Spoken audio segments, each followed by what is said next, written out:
Bonjour à toutes et à tous, je suis ravie de vous retrouver en vidéo sur Cap Coaching. Alors voilà, j'avais envie de partager à mon échelle un petit élan de solidarité, des petites clés autour de l'éveillement pendant le confinement et après. Comment s'éveiller, comment rester éveillé. Ça va être une vidéo d'introduction et d'autres vidéos suivront. Je vous les partagerai sur les réseaux sociaux ainsi que sur le blog cap-coaching.com. Et j'aimerais commencer aujourd'hui par évoquer avec vous la notion de lâcher prise. Je vais vous fournir quelques petites clés, vous expliquer en deux, trois mots ce qu'est le lâcher prise. Et on va discuter ensemble dans la bienveillance, le non-jugement et surtout avec le sourire et la positivité. Alors je sais que c'est pas facile en ce moment. C'est dimanche soir et ça fait quelques jours, quelques semaines que c'est un petit peu dimanche tous les jours. Voilà, il y a le coup de blues, le sacré coup de blues de la veille de la reprise des cours. Et aujourd'hui, il n'y a même plus cours, il n'y a même plus d'école d'ailleurs. Voilà, le coup de blues, il est très régulier en ce moment. Il y a beaucoup de down, très peu de up. Ça aussi, comme ça. C'est très compliqué. Alors, je voulais juste vous dire que vous êtes normaux. Ouais, vous qui me regardez, vous êtes normaux. Vous êtes normaux si vous aviez prévu de faire un gâteau au chocolat et d'enchaîner sur une super séance de sport de renforcement musculaire, mais qu'au final, il n'y a que le gâteau au chocolat qui a vu le jour. Vous êtes normaux aussi si vous aviez prévu de nettoyer de fond en comble votre appartement et qu'au lieu de ça, vous avez juste traîné, vous avez erré sur Facebook et Instagram, bien blotti dans votre canapé. Vous êtes normaux aussi si vous aviez prévu d'initier vos enfants au yoga pour les apaiser, mais qu'à la place, ils ont juste joué à Just Dance toute l'après-midi. En plus, ils se sont éclatés. Vous êtes normaux. Déculpabilisez. Accrochez-le sur le frigo. Déculpabilisez. Prenez de la distance et lâchez prise. Alors qu'est-ce que lâcher prise? Lâcher prise, c'est renoncer à l'envie de vouloir tout contrôler, vouloir tout comprendre et vouloir toujours avoir raison. Lâcher prise, c'est prendre de la distance par rapport à tout ce qui nous fait du mal, à tout ce qui nous encombre, tout ce qui nous empêche d'avancer, tout ce qu'on ne contrôle pas, tout ce qui nous fait du mal. Alors qu'est-ce qu'on ne contrôle pas aujourd'hui? C'est vrai qu'il y a beaucoup de choses qu'on ne contrôle pas. Il y a ce Covid-19, il y a la pandémie, le virus, la distance avec nos proches, l'absence de travail, l'absence d'école, le chômage partiel, complet, total. C'est très compliqué. Toutes ces choses-là, on ne les contrôle pas. On ne les contrôle pas, alors n'en soyez pas la victime. Voilà, vous n'êtes pas la victime de tout ça, vous n'y pouvez rien, vous ne pouvez rien y faire. Lâchez prise par rapport à toutes ces mauvaises nouvelles, par rapport à cette atmosphère et cette ambiance négative. Éloignez-vous des réseaux sociaux si vous sentez que ça vous fait pas de bien du tout. Éloignez-vous des chaînes d'information si vous sentez qu'il y a une haine, qu'il y a une colère, qu'il y a un mal-être qui arrive en vous. Éloignez-vous-en. Prenez de la distance, lâchez prise. Par contre, il y a une chose positive dans tout ça. Tic tac, je vous laisse réfléchir. Oui, une chose positive qu'on contrôle et qu'on ne contrôlait pas dans nos vies d'avant, c'est le temps. Et oui, vous vous souvenez, dans nos vies d'avant, il n'y a pas si longtemps que ça d'ailleurs. Non, mais on verra ça plus tard, j'ai pas le temps. Non, mais je te rappelle, là, franchement, j'ai pas le temps, je suis overbookée, j'ai un emploi du temps de ministre. Ah, si j'avais le temps de faire tout ça, si j'avais le temps de finir d'écrire ce livre. Vous vous souvenez? Eh bien aujourd'hui, on peut contrôler le temps. Ouais, les petits grains de sable du sablier qui s'écoulent aujourd'hui, même si ça paraît très long, aujourd'hui, on contrôle le temps. Et le temps est précieux. Tout le monde le sait. On a tous eu des journées où on n'avait pas le temps, des semaines qu'on ne voyait pas passer, des mois, des années, des décennies. Aujourd'hui, vous avez le temps. Alors essayons d'en faire bon usage, d'en tirer le positif. Il y a trois choses très importantes dans la notion de positif et de lâcher prise et de déculpabilisation. Ne vous forcez pas. Écoutez-vous, respectez-vous. Ne vous forcez pas, écoutez-vous, respectez-vous. Alors moi, je vous propose aujourd'hui trois petites clés toutes simples dans votre respect, dans votre écoute et des choses très très simples et surtout à votre portée et accessibles. Donc on va commencer par la routine. Alors je vais employer le mot instaurer et non pas imposer. Ne vous imposez rien, faites-vous plaisir, choisissez, vous avez le choix et vous avez le temps. Choisissez une routine qui vous fait du bien. Ça peut être une routine musicale.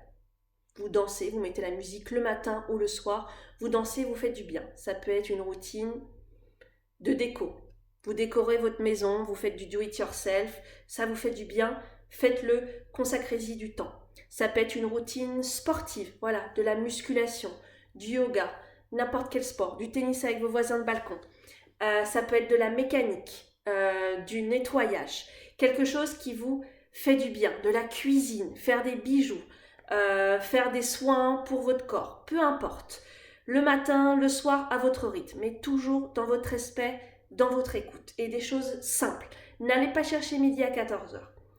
Voilà, donc déjà la routine, c'est hyper important, ça va vous permettre d'avoir un cadre et ça va vous permettre de vous dire le matin, ah oui, je me lève pour quelque chose, ou alors le soir, ah super, j'ai hâte. Vous savez, c'est comme la veille de Noël, on a envie de se réveiller, on est tout excité, ou la veille des vacances, on se dit, chouette, j'ai hâte d'y être, j'ai hâte d'y être.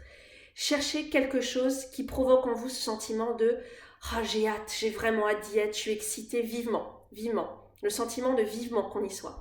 Voilà, cette petite routine. Ensuite, deuxièmement, et c'est lié à cette routine, c'est un retour au corps. Parce que si le corps va bien, le mental, l'esprit suit automatiquement et va bien. Alors, il y a plein de façons de se faire du bien. Moi, j'aime bien conseiller les massages. Alors, ça peut être les massages des tempes. Ouais, ça fait trop du bien. Le cuir chevelu. Alors, vous pouvez le faire juste à vous-même, à vos proches, en famille. Là, la ride du lion, on se masse autour des yeux, là. Tous les muscles, tous les stress, voilà. On se fait du bien. On se fait du bien au dos, voilà. On se masse. On peut même prendre une balle de tennis, la mettre derrière le dos et rouler avec le long du mur. On peut se masser les pieds, les jambes, se faire du bien. On peut faire de la méditation en pleine conscience. Juste se focaliser sur le moment présent, ici et maintenant, et sur votre respiration. Ce qui fait que vous êtes vivant. Vous inspirez, vous respirez. Autant de fois que ça vous fait du bien, que ça vous fait plaisir. Il faut avoir envie de le faire, c'est très important. Il faut qu'il y ait l'envie. Ne vous forcez pas et respectez-vous. Écoutez-vous, n'oubliez pas. Voilà, la respiration, la méditation pleine conscience, il y a aussi la sophrologie, l'ancrage du corps. Il peut y avoir des arts martiaux, le tai chi, le yoga. Voilà, il y a tout type de yoga également.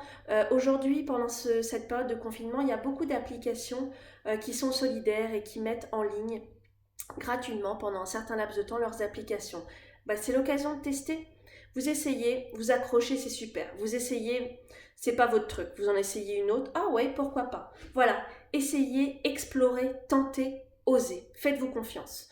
Alors après la routine et le retour au corps, moi je vous propose de passer un temps privilégié avec vous-même. Je vous ai publié sur le blog ainsi que sur les réseaux sociaux cette semaine une série de 70 questions pour apprendre à mieux vous connaître, à vous connaître davantage. Parce qu'en vous connaissant mieux, en vous connaissant en profondeur, vous allez pouvoir anticiper, vous savez, cette petite boule-là, négative, qui roule et qui vient se loger dans la gorge ou alors qui descend, qui vient dans l'estomac là. La fameuse boule dans l'estomac qui fait pas toujours du bien. Cette anxiété, voilà, quand on dit qu'on est anxieux, qu'on est inquiet, qu'on va pas bien, qu'il y a quelque chose qui va pas, qui nous gêne, il y a une gêne dans le corps.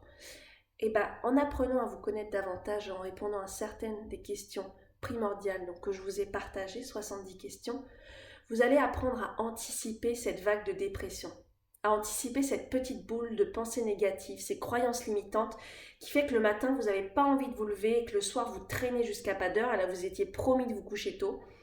Voilà, anticipez vos schémas de pensée et vos modes de fonctionnement. Apprenez à vous connaître, passez du temps avec vous-même. Passez du temps avec vous-même. Mettez dans votre agenda, demain j'ai rendez-vous avec moi. Je passe du temps avec moi. Apprenez-vous à apprécier votre compagnie. Voilà, appréciez d'être en compagnie de vous-même. Il y a beaucoup de gens qui sont seuls pendant ce confinement. Alors profitez-en pour échanger avec vous, vous poser des questions. Et justement, voilà, anticipez et quand ça ne va pas, contrez cette vague de négatif par du positif, par cette petite routine qui vous fait du bien et par ce retour au corps. Voilà. Et n'oubliez pas les 5 doigts, plutôt de ce côté-là, les 5 doigts de la gratitude. Voilà. Trouvez 5 choses, comme les doigts de la main, qui vous font du bien. 5 choses pour lesquelles vous êtes reconnaissant. Alors moi, je vous en partage 5 de mon côté. Je suis vivante. J'ai un toit sur la tête. Je suis entourée de mes proches. J'ai de quoi me nourrir. J'ai de quoi sourire. Voilà, je vous laisse en choisir 5 et j'espère que vous en trouvez 5 autres comme les 10 doigts de la main. Voilà, la main de la gratitude. C'est tout pour aujourd'hui. Voilà, j'espère que cette petite vidéo vous aura fait plaisir, vous aura mis du baume au cœur parce que c'est le principal. N'hésitez pas, je suis disponible pour échanger en commentaire, par téléphone, via cap-coaching.com et les réseaux sociaux. Et je vous retrouve bientôt dans une nouvelle vidéo. Prenez soin de vous surtout, je vous embrasse. Ciao, ciao.